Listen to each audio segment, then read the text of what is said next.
Well, hey everybody, Mike Griffith here along with Connor Riley, and Connor and I were there for the press conference, Kirby Smart, and then players talked, and then there was a practice. I want to start with the practice report. We just posted that. Connor had the key observation. You can read about it on dognation.com.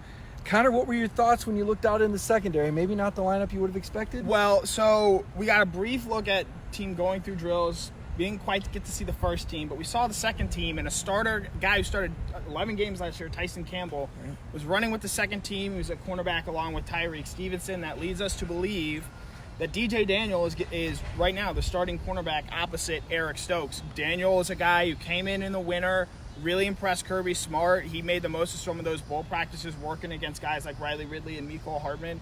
Smart has, he hasn't been asked a whole lot about DJ Daniel. He's a JUCO kid coming from Georgia Military College. He's a guy who, Kirby has brought up unprompted a couple of times, and he's a guy who can really play. Georgia doesn't often take JUCO commitments, and, if they do, they take him because he's going to come in and play right away. And it looks like right now Daniel has a really good chance to be the starting cornerback opposite Eric Stokes when they open up against Vanderbilt on Saturday. Yeah, Kirby has told us all the way through spring that none of these positions were wrapped up, and we kind of went, yeah, sure, right? We all thought Eric Stokes and Tyson Campbell were the automatic guys, but DJ Daniel, as he said, he was the number 2 ranked junior college cornerback in the country, the number 6 ranked junior college player, and to Connor's point, Georgia doesn't recruit junior college guys to just come in and sit the bench. I mean, if you're being recruited out of junior college, you're being recruited because Kirby Smart believes you can play right away and contribute right away. So maybe you see DJ make that start. It's still earlier in the week, though, Connor. I mean, Kirby made it very clear they're nowhere near finishing their 70-man dress roster. I guess I would ask you, if we look at some other positions that we wonder about, who else makes the bus, so to speak. I know I asked about Julian Rochester today, and Kirby says he's practicing, but may not make that trip. And you talked with David Marshall. What was your impression on where David Marshall is? Well, Marshall told us more or less, it's going to depend on how my foot's feeling, because he had Lisfranc surgery, which is a very serious foot injury, which is why he didn't play after the Vanderbilt game last year. He said it's all going to depend on how he's feeling on Saturday on whether or not he plays. And there are a lot of guys in that defensive tackle room who, a guy like Jamal Walltower, a guy like Trayvon Walker, guys who, aren't necessarily on that first team, but guys who can come in and play a role. And the injuries to Rochester and Marshall kind of make it interesting as far as how many guys they're going to take that can go in and contribute against Vanderbilt. Yeah, and here's the thing, Rochester coming off the ACL, and as you said, Marshall coming off the foot surgery. If you're Georgia and Kirby Smart, do you really need these guys at Vandy? Because if you don't play them at Vandy, surely you don't need them against Arkansas State or Murray State. Yep. So you're actually getting these guys another 2 or 3 weeks worth of rest. And if you don't really need them, do you even bring them? Maybe it's a chance, as you said, to bring a younger guy in, give him his first road trip, give him a taste of what it's like on the road. That was something that Kirby Smart talked about, how he wanted these guys to get acclimated to the Georgia culture for a road game. Connor, I saw a funny comment here from one of the commenters. Forgive me, I wasn't able to see the name. Holy moly, we got our ball player. We didn't mention Tyreek Stevenson, but Tyreek the Freak is indeed one of the 4 cornerbacks that Kirby Smart is talking about when he talks about competition at the quarterback position. What other positions are you looking at as far as where you think there's a lot of competition, not just to start, but maybe even who makes the bus? I mean, the 2 big ones to me are wide receiver and sort of offensive line. We'll go wide receiver first, both in terms of who starts and who makes that travel roster. As far as starting, Matt Landers has been first team repping along with Tyler Simmons as that outside wide receiver, and all indications are that he's going to be that guy that lines up there on Saturday. He was someone Georgia threw the ball a lot to on the G-Day game with varying results. I believe he actually had a touchdown pass to Dwan Mathis on a trick play. A big guy, athletic guy. The question with him is, how are his hands? Are his hands consistent enough to where he's going to be able to be trusted to be out there? And as far as, you get into the depth in that room, guys 7, 8, 9. Dominic Blaylock, I think, is going to be on the bus. Guy Kirby's mentioned as a possible punt returner. Micaiah Tongue is a guy who, has the athletic profile to fit out as a really good special teams player, and I think that might be something that gets him on the bus, and that's not necessarily something a lot of people expected from him. And I think you get into guys like Kyrus Jackson, who's sort of in that similar boat, literally the exact same boat as Dominic Blaylock, a guy who's competing at reps for slot behind Demetrius Robertson, and also a guy who can come in and impact the game as a punt returner. And then on the offensive line, I mean, the big battle is Cade Mays and Ben Cleveland, and the reality is, as you well know, it doesn't really matter who's going to start there because I think Georgia's going to be fine regardless of who ends up starting at right guard. Right. You know, one of the things that Kirby Smart said about Cade Mays competing at right guard. Now, the thing about Cade Mays is, you know, he's the glue guy. You know, he can play tackle, he can play center. I saw him taking some reps at center again. So if anybody goes down, Cade goes there. But Kirby said you don't want to penalize the guy for being flexible, so he's letting him compete with Ben Cleveland for right guard. Now Connor, I could be wrong, but I think Ben Cleveland gets that start. And because if you start Cade and then somebody else goes down, now you're changing two positions. Whereas if you start Ben has that continuity and that feel, so maybe it just makes more sense. I don't know, unless Cade is able to play that much better. But also Ben, the redshirt junior, has been around. He's come back from the broken leg. But what Connor's saying is true. Whoever's there, they're going to be fine. It's just a matter of semantics and what's easiest for Sam Pittman to manage on game day. I want to jump back at receiver today. We don't see a lot of practice. I mean, honestly, don't listen. Demetrius Robertson had a drop. I mean, a ball hit him square. You just go, you don't see that very often. Yeah, you know, there have been one or two times where Robertson has not looked, you know, super duper sharp. You know, there was a practice earlier this year. He had a drop or two, but you know, I think Robertson, you know, a year ago, Terry Godwin had a fantastic game out of the slot against Georgia, and I think, you know, with this Vanderbilt defense, you know, they're one of the worst in the league last year. They lose a guy in Jojen Williams, who's now playing for the New England Patriots.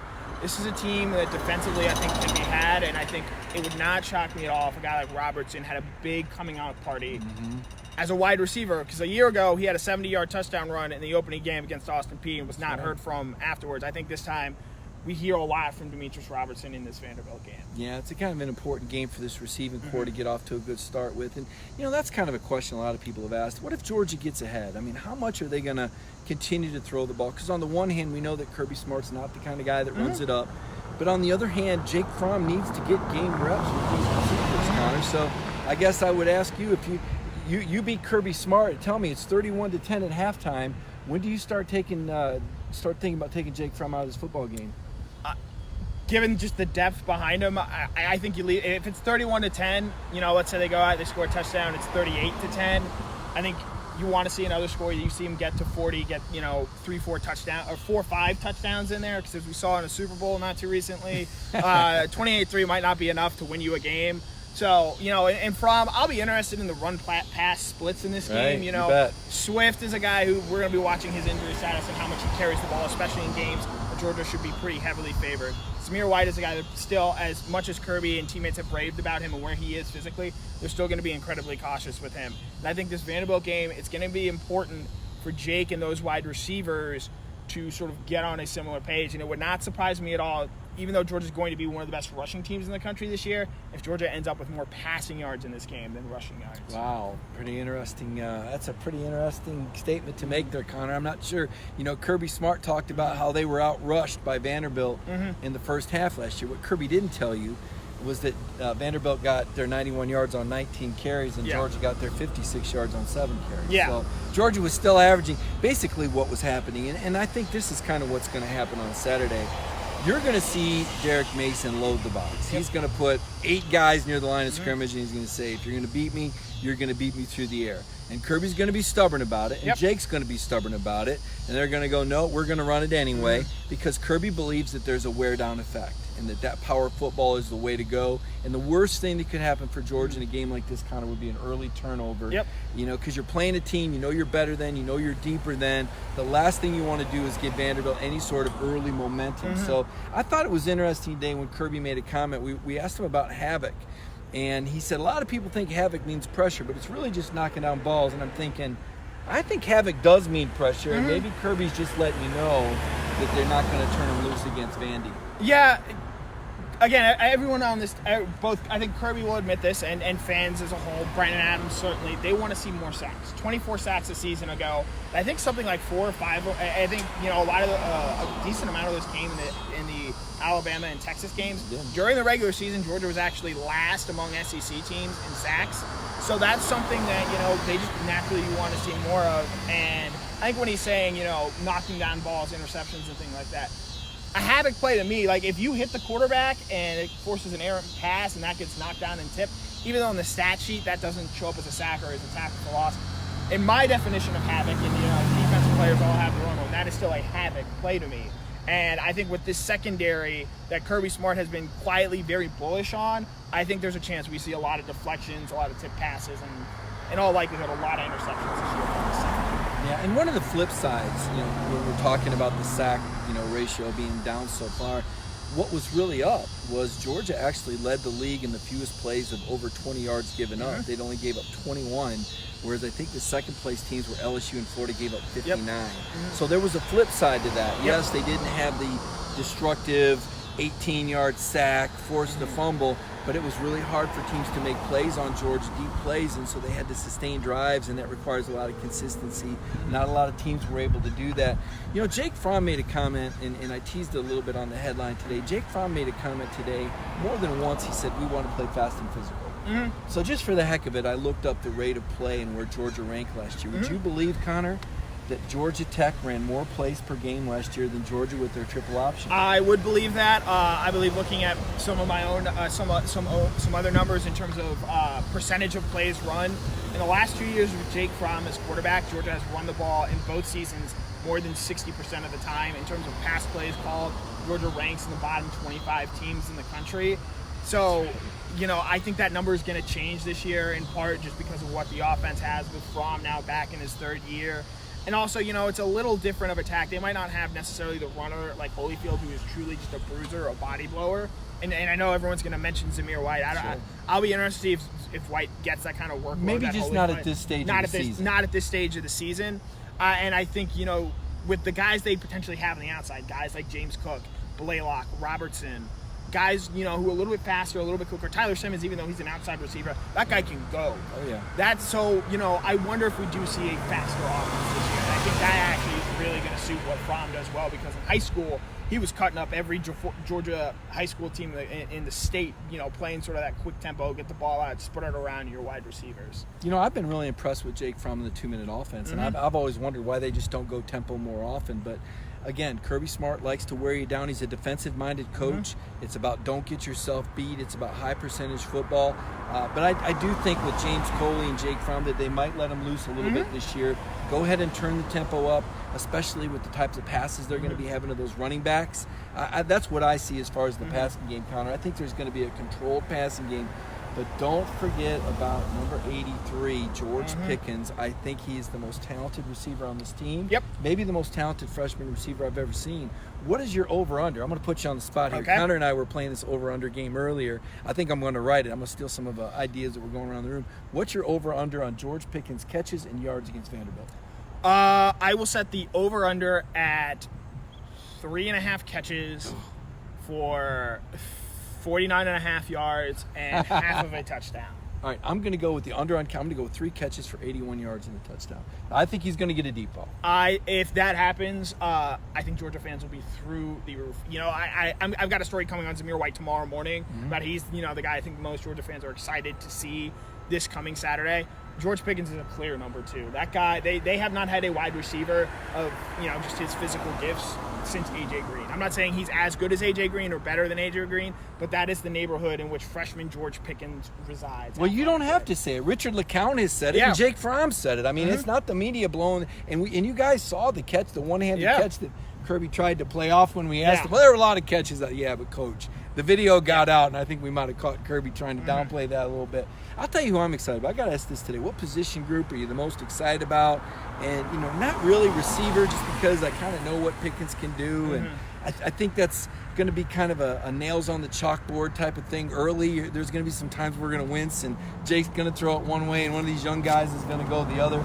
The position group that I'm the most excited to see, Connor, is the linebackers. I think this is a position group where Georgia is going to take a quantum leap from last season. A guy like Nolan Smith, the number 1 recruit in the country, a guy like Jermaine Johnson, the number 1 JUCO guy in the country, they're not even starting. Nope. Azeez Ojulari, and you better practice saying his name, Ojulari, because Ojulari. Connor, you saw Azeez in the Sugar Bowl. He finished the year strong. A redshirt freshman, folks, didn't play more than 4 games. I think these Georgia outside linebackers might be as good as any in the league. Yeah, and just a quick note on Ojulari. When he signed as a member of that 2018 class, he was the 3rd highest rated outside linebacker prospect Georgia signed, behind the now departed Brenton Cox and Adam Anderson. And I think it says a lot about Ojulari, the type of player he is, and how hard he's worked to come back from a serious knee injury. And 16 months post knee injury, he's going to be the starting outside linebacker for a Georgia team that has multiple 5 stars, has the #1 player in the country, has the #1 JUCO player in the country. And, I think he's a guy Georgia fans should be more excited about. He's a guy who, he might not have those athletic traits that make you ooh and ah, but he's someone who's just a very, very good football player, and it would not surprise me at all if he ends up leading this Georgia team in sacks and tackles for loss this year. Yeah, he's somebody that can really set the edge, something that Cox struggled with, and a big physical presence. Where I look at Nolan Smith as a guy that looks more like a passer. What was that Jurassic Park? What were those Raptors at the end?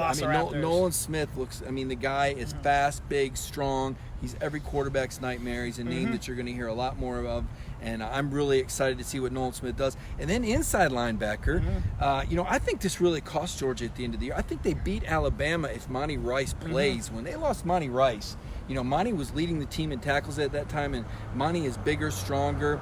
Kirby's invested a lot into Monty to help him be more of a leader. They sent him off to some leadership seminars. I look for Monty Rice and Tay Crowder in the middle to really take a step forward from last year. Kirby mentioned how they never played together before. Last year they communicated together. Someone asking me here, I'm going to start looking for questions. Hal Baxley wants to know if Notori Johnson is still at D tackle. Yes, he is, and we're kind of wondering, does he make the bus or not? That was one of those positions we were talking about. But I'm going to look for more questions here, Connor. We're going to keep talking about the practice report, talking about the Bulldogs against the Commodores.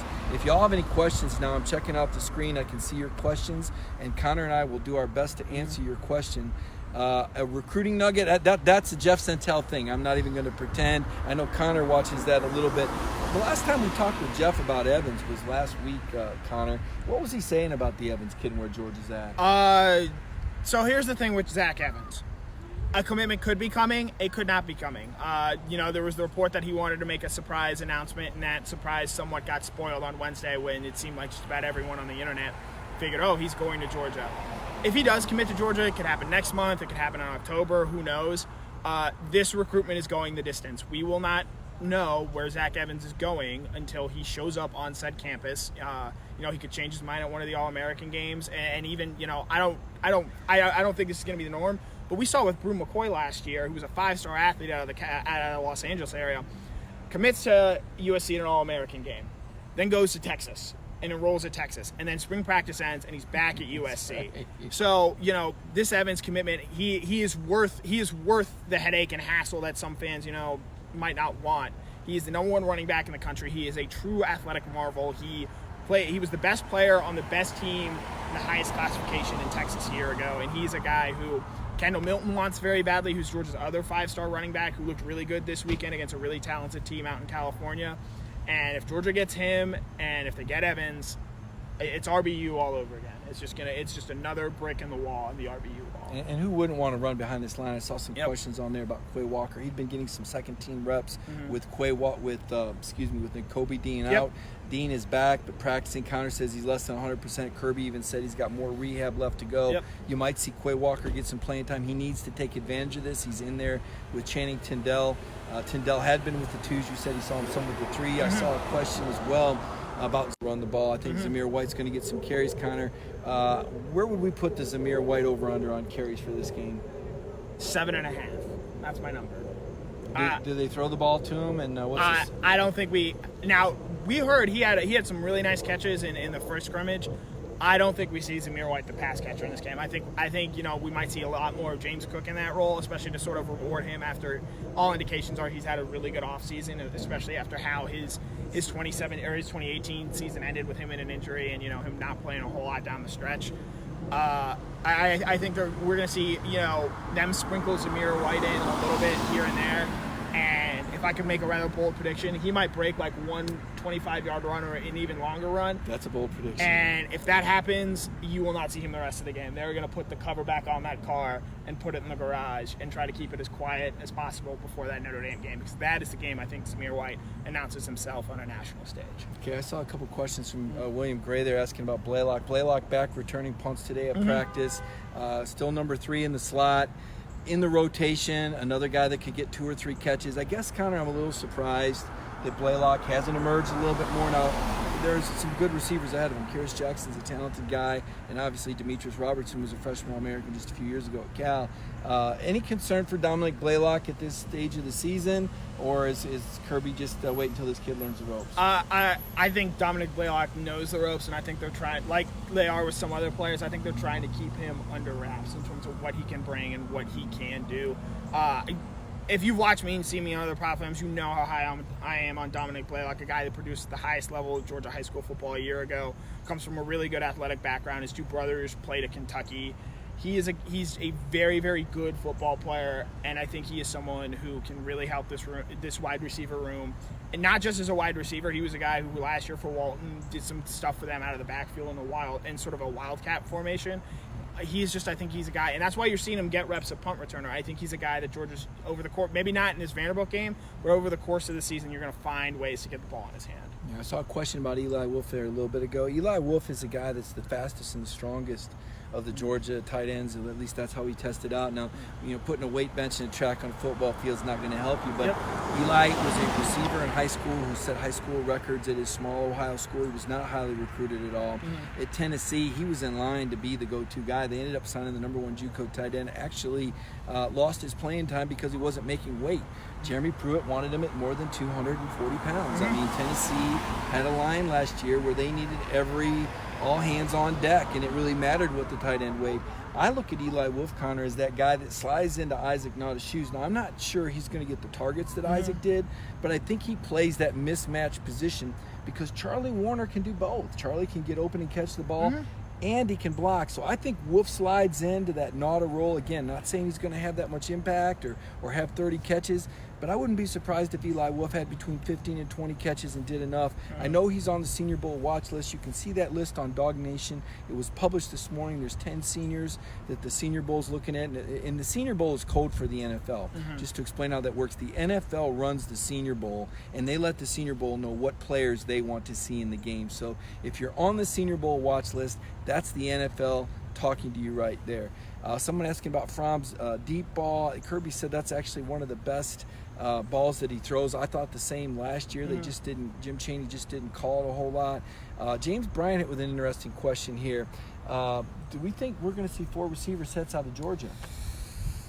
At some point this year, yes. I think part of the reason for that is they're not as deep in the tight end room this year. I know you're high on Eli Wolf, and the coaching staff is high on John Fitzpatrick as well, but outside of Charlie Warner, I'm not really sure how much of a proven option you have there. And given you have guys like Pickens and Blaylock and Robertson and Jackson and guys who aren't necessarily limited to one position, you can move around and mix and match. I think Georgia, over the course of the season, maybe not in this Vanderbilt game, I think everything before Notre Dame is going to be very vanilla. But I think after that Notre Dame game is when you sort of see the playbook open up and have a little bit more wrinkles and a little bit more of the new stuff that Cooley wants to integrate into this offense that was not necessarily for him to put in a year ago under Jim Chaney. Right. Here's an over-under for you, Connor. I'm going to challenge Connor on this. I'm going to ask you this too. If we add up the catches that the running backs make at Vanderbilt and we add up the catches that the receivers make, do the running backs have more catches at Vanderbilt or do the receivers? I think the receivers have to. Just given the inexperience of this position, I think that they definitely know what they have in Swift and Harrion. Zeus, I'd be pretty surprised if they're willing to put him at. Now, they did say Zeus is playing special teams, so I know that's how he got hurt last year, but he didn't get hurt because of special teams. His knee happened to give out. I think this is a game where Derek Mason's a very good defensive coach, and even though their defense might not be that good, they're going to throw some looks at these guys that these guys have to be ready for and that they're going to see later on in the season. And I think Georgia kind of has to find out at least something in terms of what they have in this wide receiver. Maurice Long says Georgia needs a 1,000-yard receiver. I don't think they have one. Connor, you actually did a story on this, did some research. I think Georgia's one of the few programs in the playoffs that had a 1,000-yard receiver. Everything I'm hearing is committee. What are your thoughts on Georgia needing a 1,000-yard receiver, and do you think any of the receivers – because last year they didn't have one. Riley Ridley was it. Georgia, in its entire program history, Max Ward, Mitchell, A.J. Green, great receivers. In their history, they have one 1,000-yard receiver, and that's Terrence Edwards in 2002. Now, the 2002 team had a case for a national title in most years. I know Brandon Adams has expressed, the need to want to see guys get in that 800, 900 plateau. I don't necessarily think you can. I think you need that, but I do think you need a guy who shows he can win on one-on-one coverage. I think Riley Ridley was a guy who, against elite teams, showed he could do that last year. He did it in both Alabama games.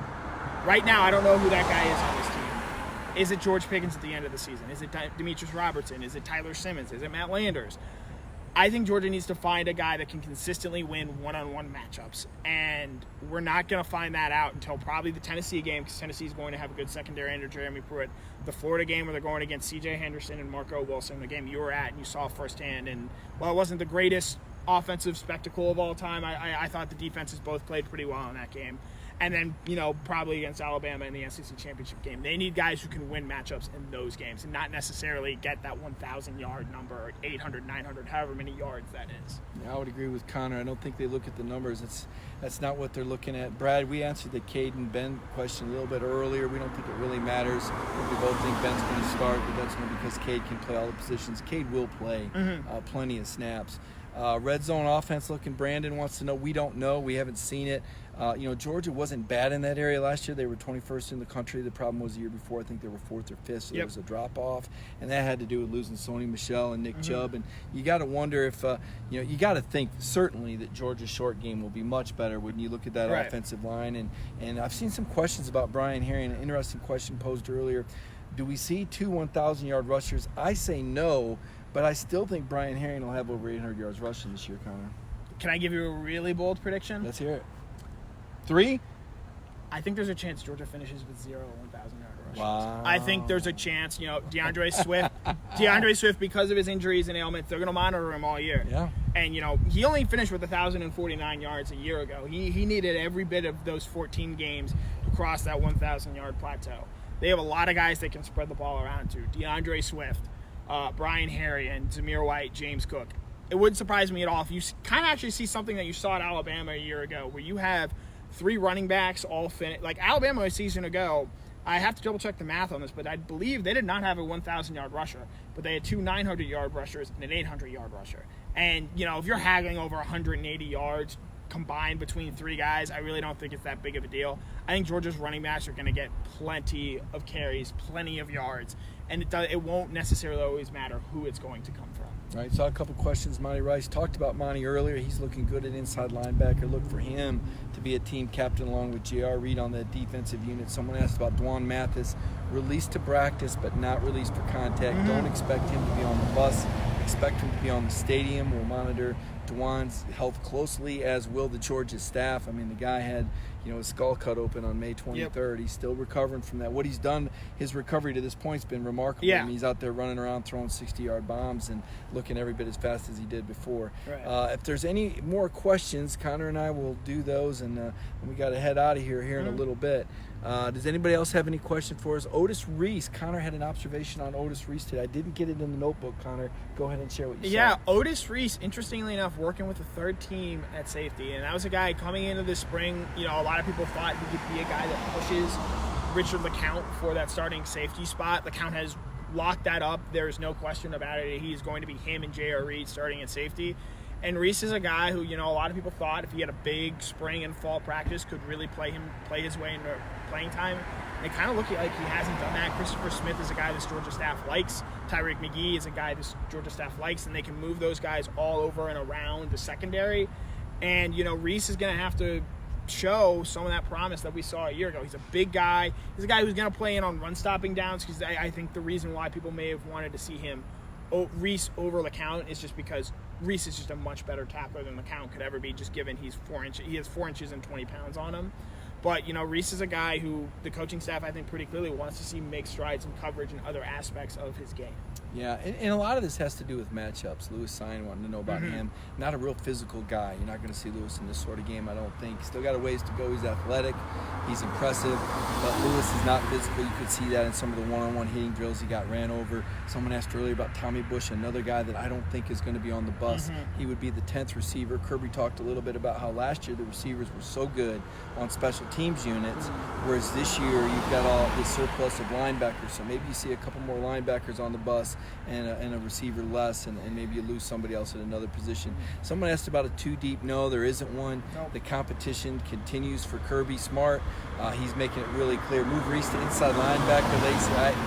They're already deep there. I mean, it's pretty amazing, and it says a lot about our Dog Nation fan base out here, Connor, when our conversation is primarily about second and third teams. Yeah. I mean, everybody wants to know about the second and third team guy, and the next guy's coming to the program when Georgia has all these front line players. Steve wants to know about Jamari Sawyer. I was watching the offense. Connor was on the defense. Jamari was not out there on the offensive side of the field.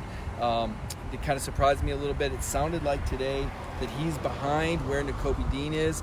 I don't think Jamari Sawyer will be on the bus. I do think that eventually that he will travel and he'll be healthy this season, but I don't think we're going to see him maybe until the Notre Dame game, guessing that he has a lower body injury, a knee or an ankle or something to that effect. Chip Towers at AJC.com had a report that they saw him in a walking boot. I can confirm he was in crutches in a walking boot last week as well. Tramel Wallflower, now he's a guy that I think would benefit if Julian Rochester doesn't travel. He's probably the guy in.